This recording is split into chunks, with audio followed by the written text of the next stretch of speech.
And now, from beyond our dimension, this is the JeffMara podcast.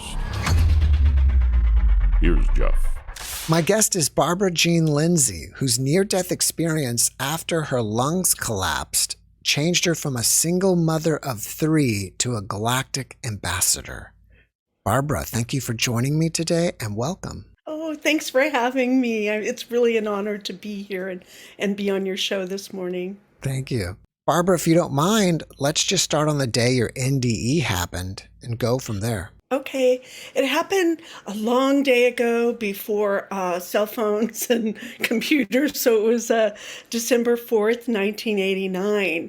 I was a single mom, I had 3 kids, and I had 2 jobs, and I was working really hard, and I woke up that morning and there was this white mist around me, and I didn't have time for that, so I laid back down and got back up again hoping it would go away, but it didn't, and it kind of followed me through the day's events where I was a little bit out of time synchronicity, where I would talk and people would talk back, but there was a delay in the timing of it.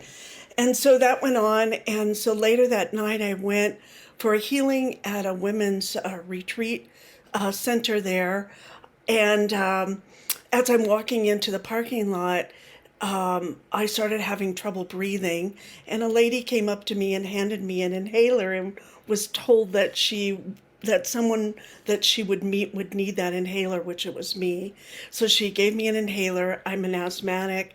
So I walked into the healing center, and as I walked in, I received thousands of shocks into my chest, and it felt like knives going in, and the pain was so excruciating that I tried to stay in the body, but I couldn't. So I went out of the body, and when I went out of the body, my body sat up in the chair and in front of about 35 to 50 women, and I full body channeled a being from Egypt in a male voice that thoroughly scared everyone there, saying that I had information that couldn't be given at this time, and therefore he was going to kill me. And then he collapsed both my lungs in front of all the women. They gave me mouth to mouth. I went to the ICU.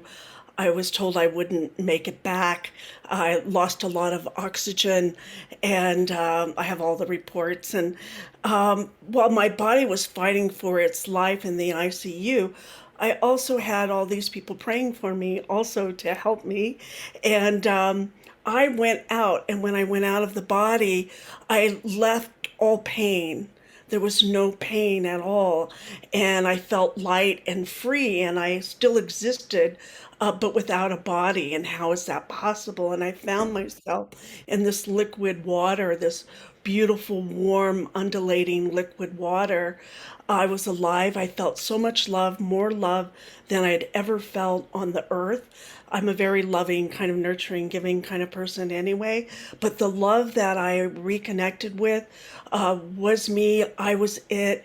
It was intellectual. It was beautiful, and it was beyond imagination of the capacity of love that we have and where we come from and who we are and where we're going, and in this love potion or solution or bigger than words for sure. And I'm in it, and then I'm feeling it, and all of a sudden I look down and I don't have a body, but yet I existed in this love incubation, shall we say. And when I looked down and didn't have a body, it kind of blew my mind at that time, because how could I exist without a body? And the moment I asked that question, I went onto a spaceship. And I had at that time had no idea I'd been on a spaceship before. And so here I found myself in kind of a jump seat, kind of a chair. And it was definitely a spaceship. And I'm thinking, okay, how did I get here? What's going on here? But I didn't go into any kind of fear. I was just waiting for the next step. And a gentleman in a a white robe, big square shoulders, big hood, about 8 to 10 feet tall, came towards me on my left. And his name, he told me telepathically, was the Guardian. And he was there as his job was to relay information between myself and a group of beings that I would meet called the Council. And so I didn't feel any fear from him. I just felt this immense love and an honoring of me being there. And so then he kind of took his hand and moved it. And I did see his hand. And there was a glass wall partition that opened up with the light. And there were a group of beings behind the light. They were all dressed in the same robes. I couldn't see their faces, but they had definitely personalities, and with their personalities they were all getting excited, and some of them were jumping up and down, and then they would all calm down, come to, it looks like, a conclusion. They would ask their main person, their communicator, to communicate with me through my guardian. And I think they, now looking back 30 years later, I think they resonated in a much higher vibration. Is why they couldn't be with us in that space. At least that's my thinking on it. And from there, they sent me to about 5 different experiences. And that's how they taught me. First, I had an experience with the Mother Earth. I became one with the Mother Earth, the heartbeat of the Mother Earth. Her and I were one. Much later, after the NDE, I met a chief, a First Nation chief, worked with him for 8 years. And as far as I went out there galactically and cosmically, I also, when I came back onto the Earth, I got to have a relationship, a very deep relationship with our Mother Earth, and that she's alive, and we're a part of her, and she's a part of us, and where we go together, right? And so I had this whole aha moment with the Mother Earth, and I was crying like a baby. I'm a crier, so I was just crying away. Even though I looked down and I still never had a body, I could feel all the feelings. And over there on the other side, shall we say it, I was 100% present. 100%. I didn't think about my children. I didn't think about anything. I was 100% in this experience. So from there, then I went out, shot out of the spaceship with my guardian, and we went over these hills and valleys of green on the Earth, and it was miles and miles of the Earth with no buildings, no people, no anything. And I felt this love for the Earth and for the planet, and again, where I was a part of it, it was a part of me, and that the love connection there. At the time later, I was going through a divorce, and I thought maybe they were working on my fourth chakra, which is that green color, and maybe that's what was going on later. But then I also think much later, 30 years later, it was a Sasquatch connection that I wasn't aware of at the time, and their work with helping the planet save and keep our forests pristine, and a whole bunch of other things that go with that. So from that point, then I went and found myself, the guardian would be next to me and he would look at me telepathically. And then the next step, I'm walking up these steps, these beautiful steps, and I know they're alabaster. I don't know why, but I know they're alabaster and they're lit. I walk up the steps, and to my right is this huge Greek-looking temple in a circular configuration. It's floating in the cosmos. There's a group of beings that are kind of gutturally, you can hear them kind of going like that together, kind of like a Tibetan monk. And it's the same robes. I don't know what's up with that, but the same robes, the same big square shoulders, the big hoods, big beings, and they're all in a circle. And as I come up and to the right, they break and they take my hands, and I become one with the synergy of the circle. But I still don't have a body, right? But I'm still feeling it all. And so I become one with them, and it's very powerful, very magnetic. And we're all focusing then in the middle of the circle on a column in some mist is a floating hologram of the Earth. And what they're doing is they're working with the energetics of the Earth, and that they tell me that part of their work is to always protect the Earth. they tell me their names are the Watchers. And I know from some of my studies afterwards that some people give them a bad rap, or there are some bad connotations with the Watchers. But I can only tell you my experience with them as the Watchers, where they were a benevolent group of beings, and their work was to keep the earth in its right placement in the bigger scheme of things. And so they told me that I was a part of that and that I could return whenever I wanted.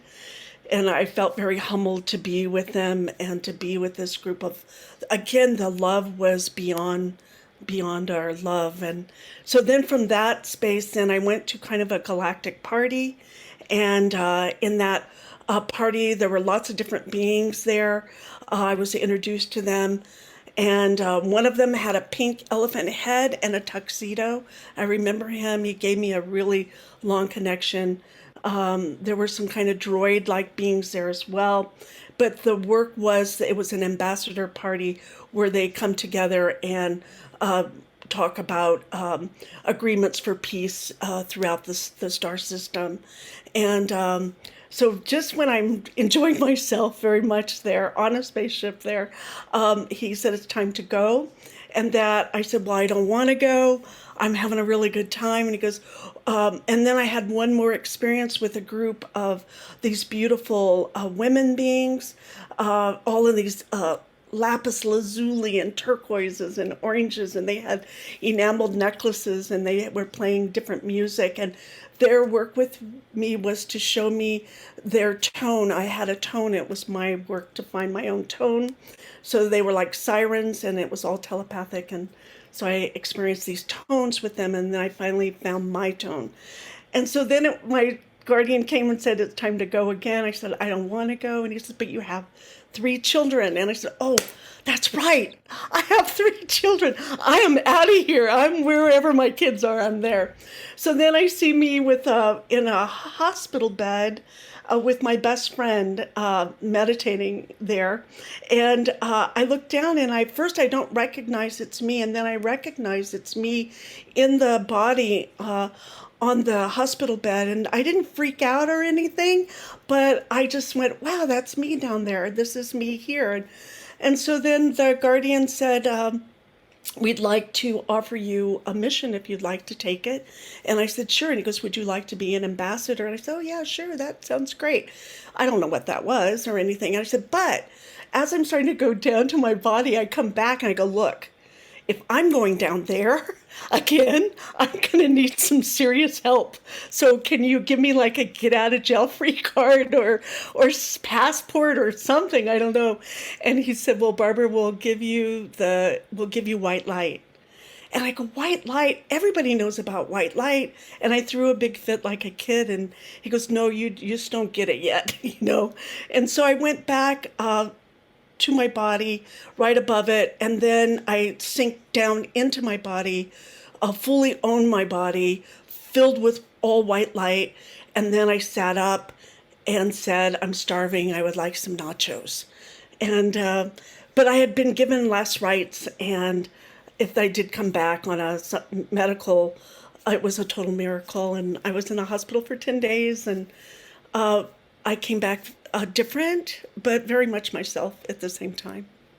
Barbara, thank you for sharing your experience with us. In the beginning, when you woke up and you saw this mist, what was going through your mind? Did you think like you just had a problem with your vision or what? It felt strange and it felt odd. It felt like it shouldn't be there, that there was a mistake, that there was a mistake that it was there. And then in the same night, it felt familiar. Like later, 30 years later, it's like maybe that's the way I would come and go sometimes in kind of a time travel kind of way. I don't know for sure still, but I know that it wasn't supposed to be there. And I caught it, kind of like I caught it by surprise. And then it didn't know what to do. And then I was kind of stuck in that process, whatever that was, kind of in between the worlds in a way. Was the mist the being who said he was going to kill you? I never thought about that. It could have a connection with that. That's a great question. I never thought about that. Probably, now that I think about it, the energy was very similar. I went to Egypt twice to find out, because then I became the seeker of truth and just wanted to know everything about ETs by 5 o'clock. And it doesn't work that way. But yeah, no, it could have. It felt like it was, I caught it. They didn't know what to do with me. I didn't know what to do. And I just handled it the best. And I had some help. It sounds like from friends from up above somehow. Did you ever ask your guardian who was this being and why did he do this to me? No, I didn't. I haven't asked that. I never asked that. I think I just rolled with it, that I didn't think to take it apart. I just was so busy living that I didn't have time to really reflect or take a look at that. But that's a good question. I've never done that. Have you made any discoveries since? Well, I work with them. I know they're there if I need them. They play a real back role with me. I know I'm protected, or I probably would have died many times since then. Somehow, some way, there's like this leave her alone kind of a syndrome, and that has to do with all sorts of different things. I have no idea why still. When you were in the spaceship, you mentioned that you had no fear. Do you think that's because fear doesn't exist on the other side, or it's just you were rolling with it? And I think it was set. I think the energy was set. You know how you can walk into a room and you have the power to set the energy of a room, right? And so in the spaceship, it's set. The energy's set. And so when I came in there, my energy, kind of like firewalking, had to be equal to or greater than that of the energy of the ship. And I think the ship was set at a real high vibration. do you recall what the ship looked like from the inside? Yeah, I do. It was very circular. I was sitting in the middle, kind of kicked back, kind of like in a dentist chair. The lights were on around the circle, but you never saw them. There were nothing out to touch. It was all very clean, very clear, but had an intelligence to it in a way. Like when the guardian would come in, you would feel the light go in.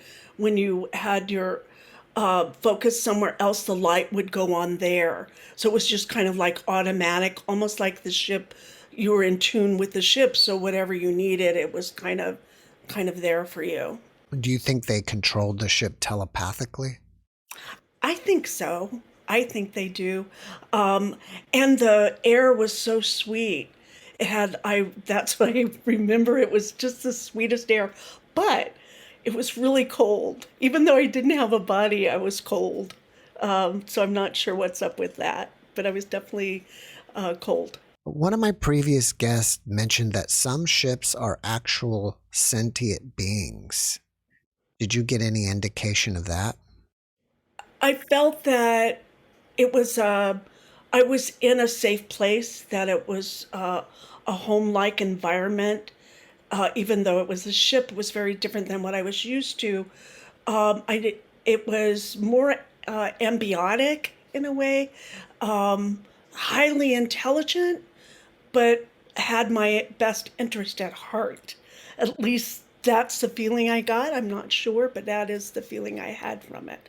That it was like going to your back to mother's house for a holiday or something. I was very excited to be there as well.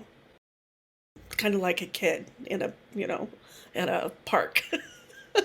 You mentioned that the other beings appeared to be excited that you were there. Yeah. Do you think they were excited because, usually they can't get humans to exist on their ship and they finally did it? Yeah. I think The main excitement was when I went to the party, the ambassador party, and I met a being there that kind of looked like a teddy bear, and he had a monocle that he wore, kind of like a Robin Williams, from that way back early, later.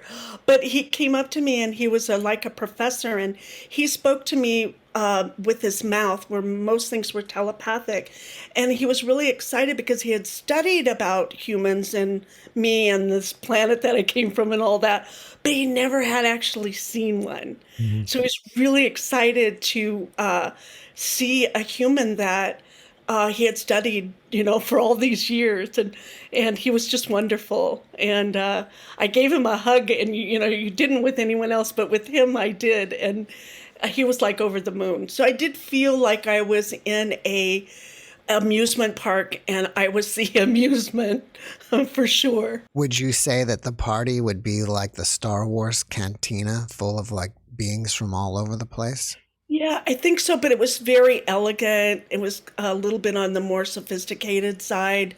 Everyone was behaving, so it wasn't like a bunch of renegades or rebellious, which I probably would have liked that too, but it was very sophisticated, elegant, and it was a gala, it was a ball, it was a celebration. A big celebration, not just me, but I think for lots of beings that were there. I just happened to land in a galactic celebration party for some reason, and met a lot of different beings. And my guardian was very close to me. I felt him protecting me too, which was interesting, protecting me from different beings that we were meeting.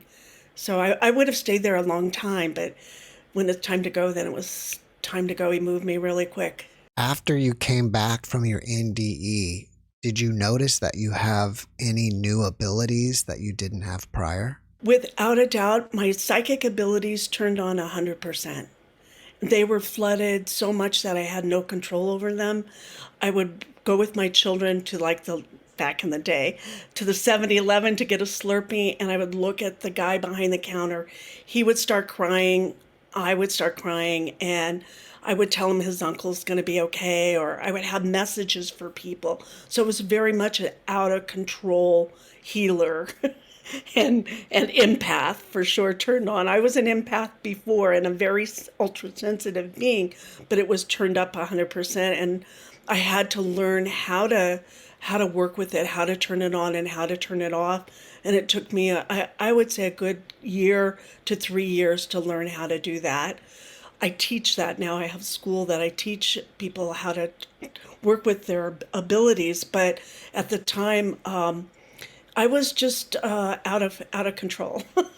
Just more from the other side in me than me here, and less of the other side in me. So I had to acclimate to being human again, in a way, acclimate to being on the earth plane, which is much more dense. And people talk really slow. I really like telepathic communication. It's like fine art, where you look at a beautiful painting and it says, 1,000 words in a second.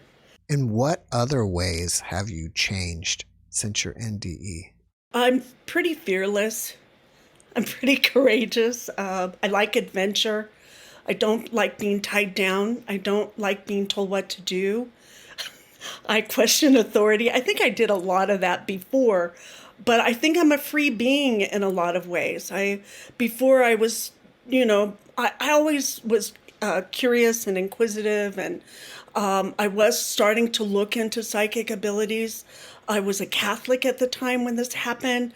I was raised Baptist and Jehovah's Witness, and then married to a Lutheran, and then was married to a Catholic. And so this whole opening up this whole cosmic paradigm, it was to grok that and still stay with my kids took some. I would much rather be out there than here, but because I had 3 children, I could only kind of go crazy from 5 to 5:15.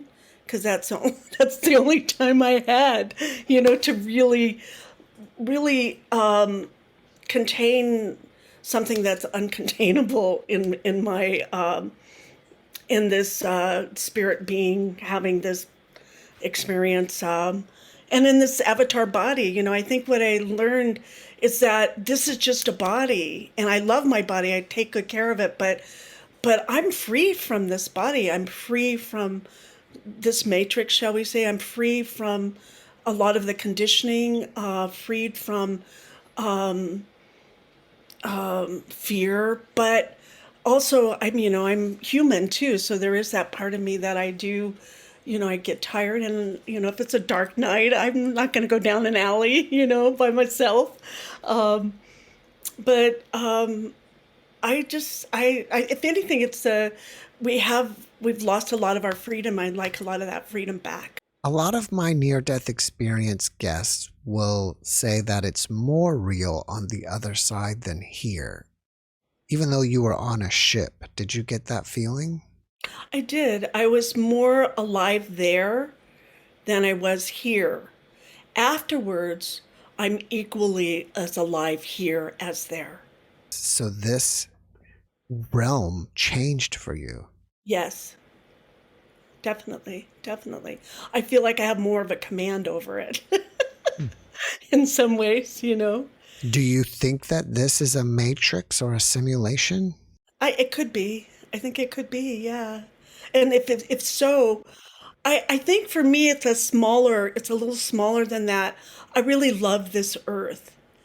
I think she's really beautiful and spectacular. And they taught me this on the other side. And that is, she is a gem in the cosmos. We must protect her and take care of her. I know probably with your work that a lot of your NDEers have different missions or different qualities that they bring back. And that was the one for me, that she's a really beautiful, gorgeous planet, and she is being so disrespected, and we really need to come in on it. I think we've taken some good moves with the environment, but I think we can do a lot more as well. So I think that's one of the main mission points with my experience. So the Guardian said that you can return. Yeah. Have you returned? That's a good question. I think most of me is returned. I think a part of me is still on the other side, And I think I get to go in between really as much as I want. And I do that for people during readings or healings, and where I get to walk between the worlds because I've experienced both worlds. So I get to kind of walk between them. And then among all of the worlds, right? It's not just one or the other. We're so black and white here on this earth, and so there's so much out there that we are a part of, and it's a beautiful thing. It's a loving thing. We're so incredible to have this experience and to be able to love. Just that experience, you can read it in a book, but once you experience and have it in this body, it's beyond the beyond. We take it for granted, and I like expressing it. And part of my message is about love, that we come from love, we are love, and we return to love when we die. And we never really die. We are immortal, so we just transform into a different aspect of ourselves. Depending on which planet you're going to. If you go to Mars, you're going to have probably a Mars body. If you go to, the nebula Corilla 64, you're going to have probably a body that works with that environment. So our consciousness can, jump into different aspects of what's necessary at the time. What inspires you about this experience? Well, that I'm loved, that I come from love. For me, I came from a place where I had a really tough upbringing, and I always looked for that love, but it was just outside me. So it's my first real, having a mother, being a mother to love and be loved by your children unconditionally was the first aspect of real love I had really had in my life up to that point. I believe with these beings in this experience, it's about the love part, and we could really use some help here on this planet to be inspired about love and expressing love and receiving love. And it's not people can run up and be a little bit afraid of that, because when you're in love, you're not in control. All right, when you woke up, you immediately wanted nachos. Do you just like cheese on them, or do you like specialty nachos? No, I like them with everything, the works. And I was starving, although I had all those tubes and stuff in me. It took me, and they wouldn't let me have anything to eat at all. And I'm a foodie, and so I had talked my girlfriend. I got on the phone and talked my girlfriend into bringing me nachos, and so she snuck nachos in her purse, and I had nachos in the quarantine room and broke all the rules, and they were delicious. And I still love nachos. There's something about them, crunchy, warm. It fits all my criteria that it's going to be a good day. So, So you wrote a book about this experience called Dying for the Light. And in the book, you talk about the nature of our existence. Can you tell us a little bit more about that? yeah, that we're much more bigger. We're such sun. We're like a big planet ourselves. Each one of us walking here has such potential. It's probably with human potential, that we can manifest and create with a thought. And we're very powerful. And I believe from over the years is that light is our connection to source, which is connection to creative works, to manifest on the earth plane, so we can create art or music or dance is when we're closest with source. But out of that comes this amazing beauty, that we are spirits that get to create beauty and to create things that have never been created before. And I think we can take this planet back and recreate what it is how we would really like it. And that's in an unbridled, fearless way as well. And that is us coming together as humans in a love connection. That we come from that, we are that. If we can tune into that, it's extremely powerful. When you say the words "take this planet back," who are you referring that we take it back from? From conditioning, from a fear-based society, from a few that control the many. That has to stop.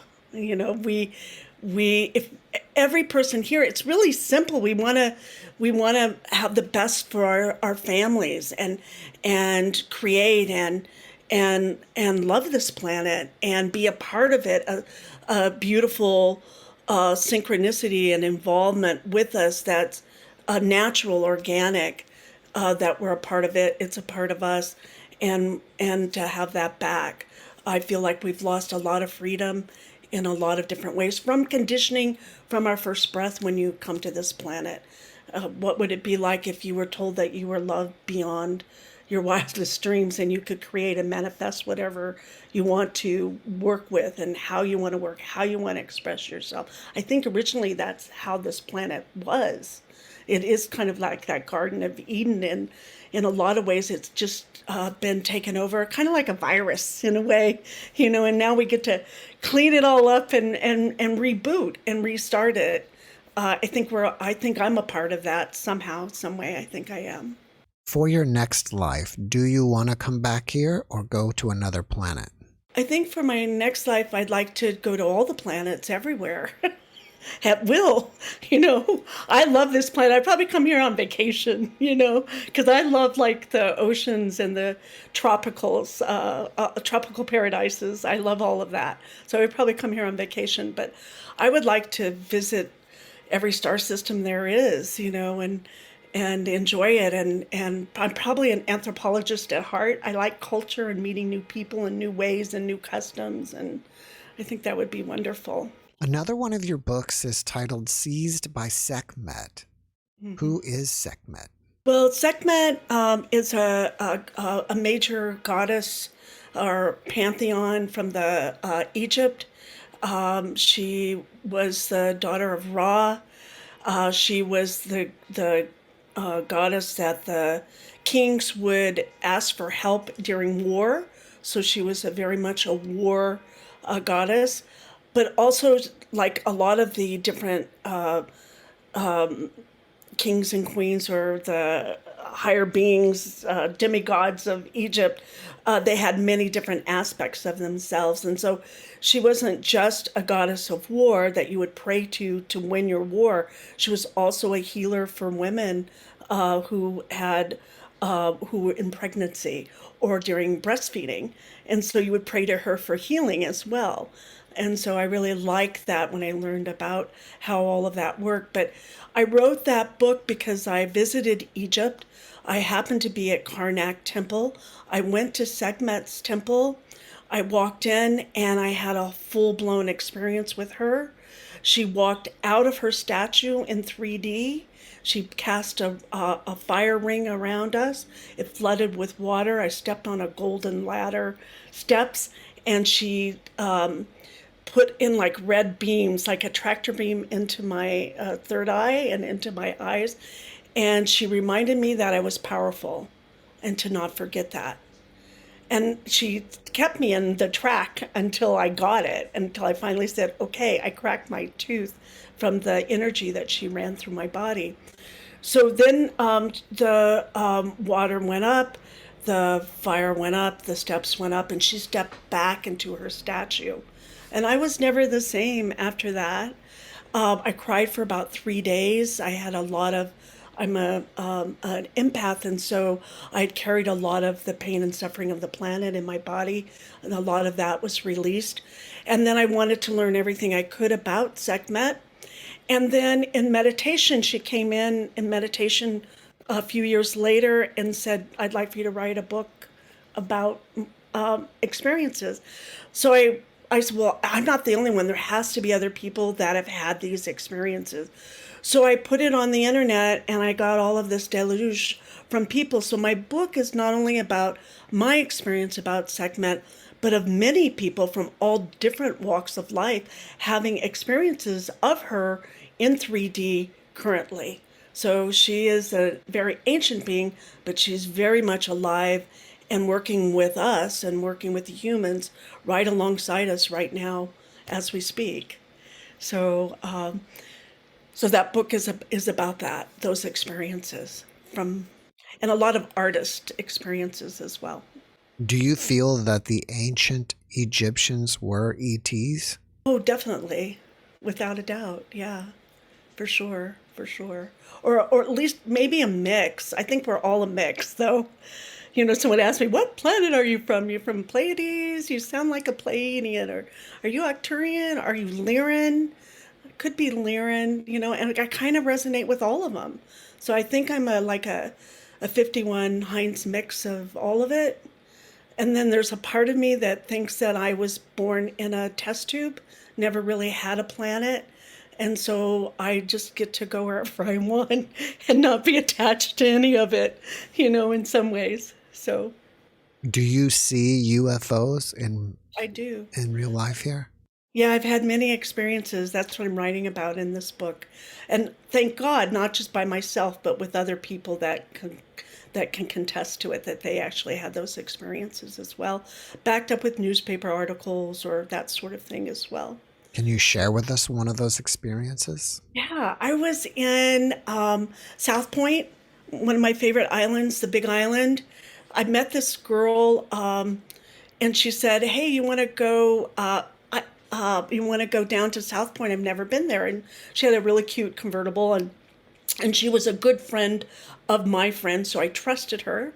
And so it's a 15-mile, one-lane road out to the southernmost tip of the United States. And when you ride out it, there's lots of windmills, and you get to the edge, and it's beautiful. There's these long cliffs, and after you get to the end, there's these long cliffs out into the ocean, and there were a bunch of fishermen there fishing. And as we came up, and there's a heiau there as well. And so as we got out of the car and started walking, I talked to the fishermen, asked if they caught fish, and they go, no. And then they started catching fish when we got there. So they didn't want us to leave. And so we ended up talking with them. And about 2 o'clock in the morning, looking over the cliff, there were about 6 of us. There's like if you took a whipped cream can and you shook it up and you spray it, that's what the clouds look like. These perfect clouds in the middle of the night coming towards us. And on the bottom of the whipped cream clouds was like a silver dollar circle, and then like a quarter, and then like a dime. And it just kept getting smaller around this perfect edge as it's coming. And then I remember it coming over us and looking up. And then that's the last thing I remember. And afterwards, we're all standing there and we don't say anything to anybody. No one says anything. And I'm the first one to say, "Did you just see what I just saw?" And they go, "Yeah." And my friend goes, "Oh my God." And then we both kind of got the heebie-jeebies a little bit. And then way over on the other side of the road, a beautiful Japanese man comes running down. He's got his pail and his fishing pole, and he's going, "Did you see it? Did you see it?" And we all went, "Yes." And he drops his pail. He goes, "Thank God," because he had seen it and experienced it. And so then when we got home, we figured about 2 hours of missing time. And my boyfriend at the time was just about to call the cops to find me. And that night in the newspaper the next day, there were many UFO sightings at that time as well. That's amazing. So that's one of them. Have you ever considered getting hypnotherapy to see what happened with that missing time? With that one, I haven't. I have had a hypnotherapy session with my good friend Barbara Lamb. And but that was to try and see if I could find out anything else about that Egyptian being. But I think the trauma was so much there I couldn't unbreak it. But I might be able to do that now. It's been a long time. That was, but I haven't yet. Also was regressed by Mary Rodwell as well. But I haven't had a lot of good experience with that, or haven't reclaimed anything new.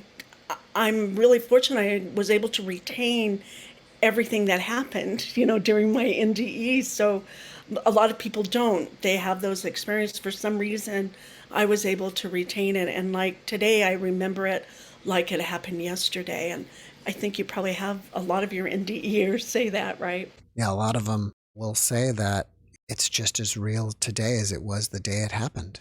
Yeah, exactly. All right, well, you have a show called the Cosmic Oracle Show. What is that about? Well, it first started out being a show where I did psychic readings for people. What happened after the NDE is I closed down my fine art gallery, and I dedicated my life. I became an ordained minister, and I dedicated my life to doing readings and healings for people. And I've been doing that for 34 years. And so, what was the question again? I just lost it. I was just asking about what's your Cosmic Oracle Show? Oh, yeah. So I started out just doing readings and healings for people. And then I was interested in finding out what the hell happened to me, right? And so I started getting other people who had experiences. So it was dedicated to people coming on and telling their experiences. And then I started to go to conferences and meet people. So then I started having people I thought were interesting and their stories or their work interesting coming on to the Cosmic Oracle Show. So now it's basically interviews. I interview people that I think that their work is significant or they're making a difference on the planet. And it's a 2-hour show on Friday nights on Revolution Radio, and then I'm live on Facebook. Cosmic Oracle Show on Facebook as well. And I don't get paid for any of it. It's total volunteer. No one gets paid for anything. So I feel that's important as well. That's great. It's my 8th year. Oh, wow. That's fantastic. Good for you. That's dedication. Keep it going. You. Yeah, my kids call it my boyfriend. Just for fun, but. You have a school called Esotera. Could you tell us about that? Yeah, it's a school where I take people through the first 8-week course and where they get to have a safe place. The first hour is we uh, work with their communication as spirit with a body and what it is to have this body. So we'll work through the chakras, through the auric field, um, through being aware of what I call being aware of when you're in your body and when you're out of your body, what kicked you out of your body, so you can kind of get more of a idea of what you're walking in, this avatar suit, shall we say. And that's the first hour. And then the second hour, we throw you in the pool and you do your first psychic readings that very first day. And then we practice, and by the end of 8 weeks, you should have a much stronger body being communication, being very aware of your abilities, letting go of some fear and some traumas, and you should have about 50 readings under your belt. So it's experiential. I really like to teach experiential. We do meditations and we do some shamanic journeying and that sort of thing as well. So I love doing it. So do you teach people how to have out-of-body experiences? No, I don't. If my job for the beginning is to teach you how to stay in the body, because a lot of times we're more out of the body than in the body. And so I teach you how to be in the body. Probably more like the second degree. That's the first degree. Second degree, then we can teach more about having out-of-body experience and what to do and how to do that. I don't teach channeling until much later. It'll come at a much later. I want you to really know who you are, why you're here, and how to work with it. And then I would teach you how to channel. I haven't taught anyone how to channel yet because I feel like no one has been ready yet, in a way, because you really, to do it safely. So I guess because what happened with me, I full body channeled a being without my permission. I'm not going to let that happen again, not only to me, but to anybody on my watch. So in order to do that, if they can be aware, then the chances of that happening won't be so significant, I think. If people want to find out more about you or ask you questions, what's the best way to do that? Probably at Esotera, Barbara at Esotera.us. Also on my Facebook, Barbara Jean Lindsay. You can connect with me there. I have a phone number they can call and leave a message if they'd like. Do you have anything else that you're working on right now that you want us to know about? Mainly my school, my second book. I am looking at, since my NDE, I've traveled the world, been very, very fortunate. And so I like taking people on tours. And so I had one set for Egypt that right before COVID. So I am looking at the fall, taking a first tour to Egypt, to sacred spots. I spent a lot of time in Greece. I'd like to take people to Greece, to the temples there with Sybil and those sorts of things. Scotland and Ireland. And so I would like to, in the future, take people for them to have experiences at sacred spots. Where can people find your books? Oh, you can find my books on Amazon. They're all there. That's the best place.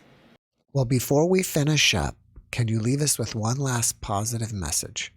Well, I don't want to put it in a negative. I would say don't be afraid to love, but to really love with all your heart and give it everything you got. That's our best gift. It's our gift. It's a gift. And to just, if you're afraid, push through the fear, through whatever that stinking thinking is, and get through it and really love and be loved and give love and receive love and open up to all that love. That is your gift. Barbara, thank you for that message, and thank you for being my guest. Thank you so much for having me. It's really, truly an honor. Thank you, Jeff. Thank you. Thanks for watching the JeffMara podcast. I really appreciate you. Another way to show support is through YouTube memberships. And if you do, there are loyalty badges and other perks depending on your level of membership. All you need to do is click the join button underneath the video to find out more. Thank you for your support.